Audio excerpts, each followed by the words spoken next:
hapon po sa inyo lahat. Welcome to our channel, Ivan and Junjun Lifestyle. Yan, ngayon mga kaibigan, mag-ano po ako ngayon, maglilipid po ako ngayon sa mga nilabhan ko kanina.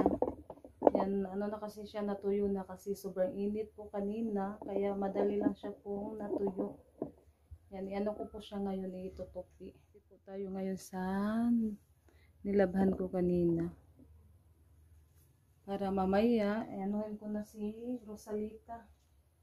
Sabi niya na magpasundo daw siya, tapos dalhin ko po yung bike. Para pag uwi, siya po yung magbabike at papunta doon sa paaralan, ako po yung mag-drive sa bike. Sa pag uwi na siya, Rosalita na.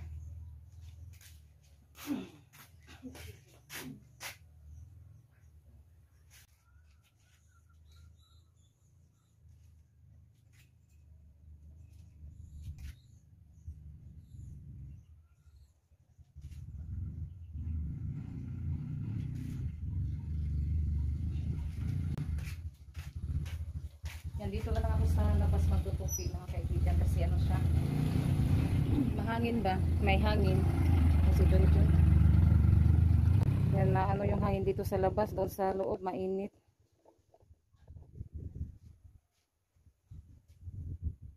Yan, dito po ako magtutupi mga kaibigan para kapag matapos na ako magtupi, ano ko na lang doon sa mga kabinet. Yan, tumulong na si Junjun sa pagligpit ng damit kasi mapabili siya ng ice cream mga kaibigan. Hindi iban. Sa sobrang init, naghanap na si Junjun ng ice cream. Hanap ka na ng ano? Kuha ka na ng biyapas.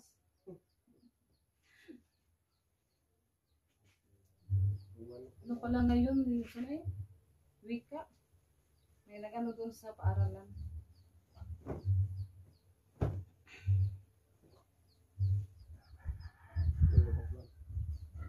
Yan, mamaya mag-ano na naman si Junjun sa mga and Ate Janet at ni Renalyn magsundo mamaya. Oras, tignan natin kung ano ng oras. Later. Hi mga kaibigan, magandang hapon po sa inyo lahat. Yan mga kaibigan, magluluto po ako ngayon ng iskabitsi. Pero nag-ano pa po kami, nagsain. Pagkatapos ko magsain, magprito ako ng isda. Mag-ano muna tayo, mag-slice muna tayo sa mga sangkap sa iskabitsi. Para ready na siya kapag maluto na yung ating isda na pinirito. Yan, nag-ano pala ngayon sila Junjun, nandoon, naglaot ba? Nandoon sa, ano yan, nagtawag, naglambat. Shout out pala tayo sa lahat na nanonood sa channel namin. Hello po sa inyong lahat mga kaibigan. Sa lahat-lahat ng mga viewers, silent viewers, sa mga subscriber. Hello po. Thank you po sa inyong suporta. Naisipan ko kasi na nakabili kasi ako ng carrots at saka mga sangkap pa. Kaya naisipan ko ngayon, magluto na lang ako ngayon ng iskabitsi, ulam namin sa hapunan.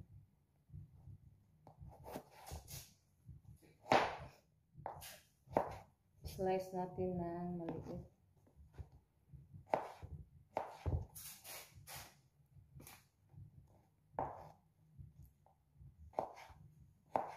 Yan, kanina si Renalyn po yung nagsain. Dating niya galing sa paaralan. Ano pa siya na cover sa mga gamit niya ba? May ano daw sila ngayon, may assignment. Assignment ano niyo Renalyn? Project yan eh. May ginagawa si Ate Renalyn at saka si Ate Janet. Si Rosalita naman na nandoon nagbabike. Yan, sunduin ko siya sana kanina pero paglabas ko na, nilabas ko na yung bike na ano na pala, dumating na pala siya kaya hindi ko na lang po nasundo. Minsan si Junjun yung kahapon siya po yung kay Rosalita. Kasi maagas lang ngayon ni Rosalita kasi may ano sa paaralan nila. Nandito po ako sa loob ng slice mga kaibigan kasi may music, maka-copyright. Sayang yung ano natin kapag makapiright.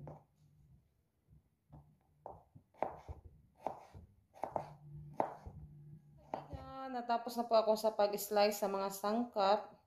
Yan, magprito na naman tayo ng isda para magluto na po tayo ng escabeche.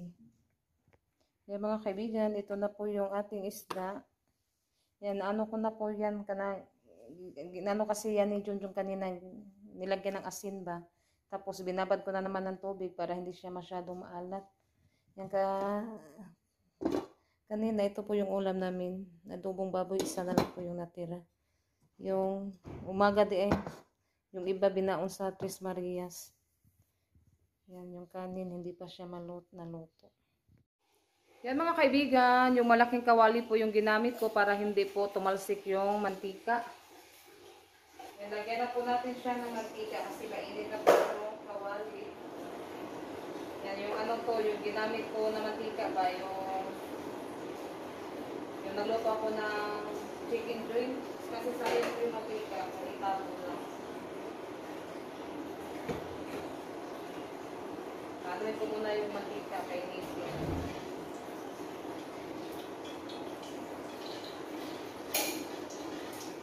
Nilalagay na po natin yung isda kasi mainit na po yung mantika.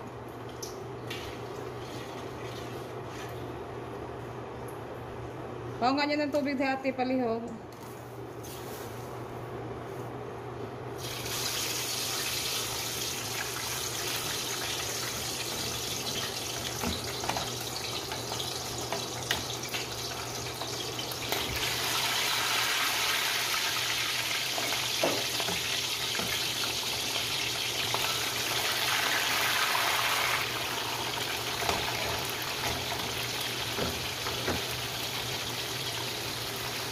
Langit anuhin natin para makakasya yung isa.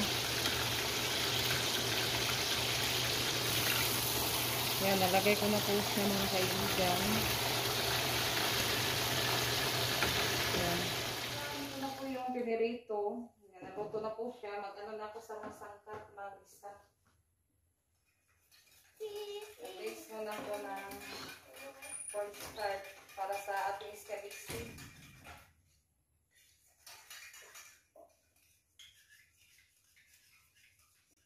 Lagyan ko na lang din siya ng kunting ketchup kasi naubos ko yung ketchup na maanghang. Nasarapan ko yung Tres Marias sa ito ba? Yung UFC. Masarap sana to kung ito ko ilalagay sa escabeche. Yung lagyan na lang natin ng kunting ketchup. Lagyan natin ng kunting mantika para isa sa mga sangkap. Unahin natin yung bawang.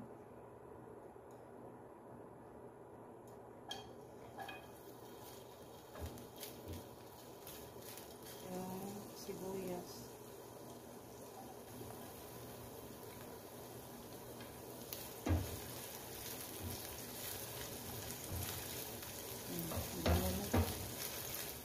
Gano'n na natin lahat mga kaibigan.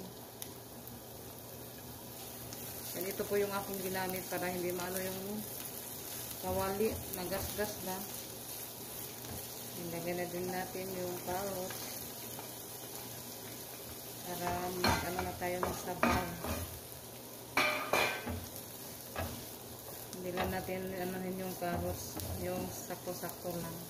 Mga kaibigan, nag-mix pa ako ng cornstarch at saka yung brown sugar. Nilagyan ko po siya ng konting brown sugar. Dito ko na lang ni-mix sa baso. Ito na po yung ating. Tapos lagyan natin ng konting ketchup. Nain mo na natin.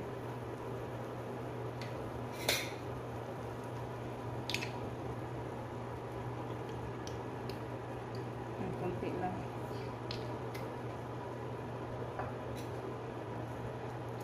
Yan, timplahan natin ng kunting magic at saka asin.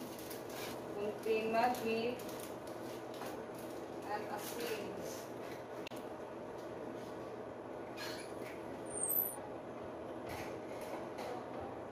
Lagyan ko muna ng kunting tubig mga kaibigan kasi ano pa siya, kana hindi pa nano yung carrots. Para may kunting sabaw pa.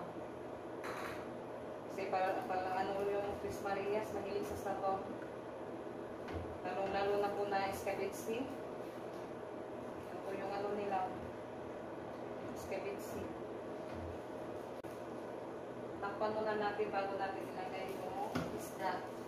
Kaibigan, ilalagay na po natin yung pinirito. Yan, sakto na to.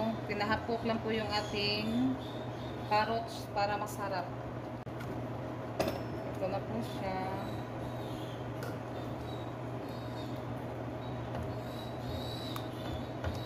Ano na yung baboy. Yan, ito na po yung ating escabitsi. Nandito rin natin para malagyan ng sauce yung iba. Yan, kain po tayo mga kaibigan. Yan, luto na po yung ating escabitsi. Ito po yung ulam namin sa hapunan. Wow, masarap. Yung ating ulam ngayon.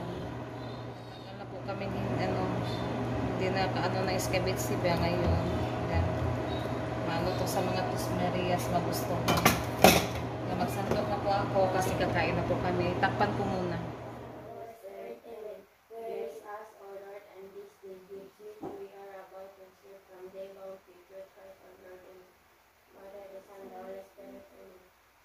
Tayo mga kaibigan. Yan, kapit sa yung ulam namin mga kaibigan. Ito yung sa akin. Kain mo kawat sa mga gulay ka na ninyo.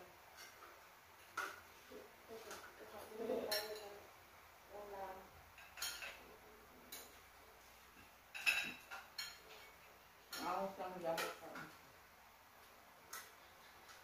kain tayo mga kaibigan. Tayo. John?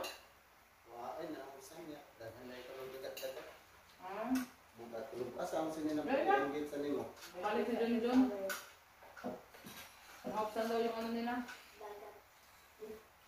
Hindi, yung panggok ni Imin, mahapsan daw. May plato de ha? Wow. Wow.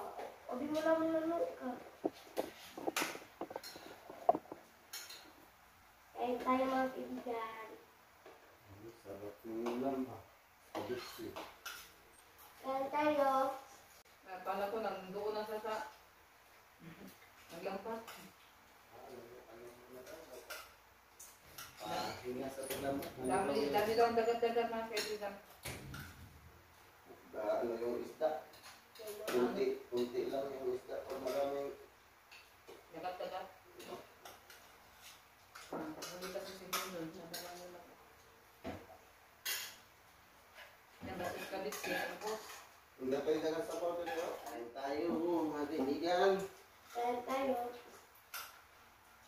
kaya kung sa bote mo,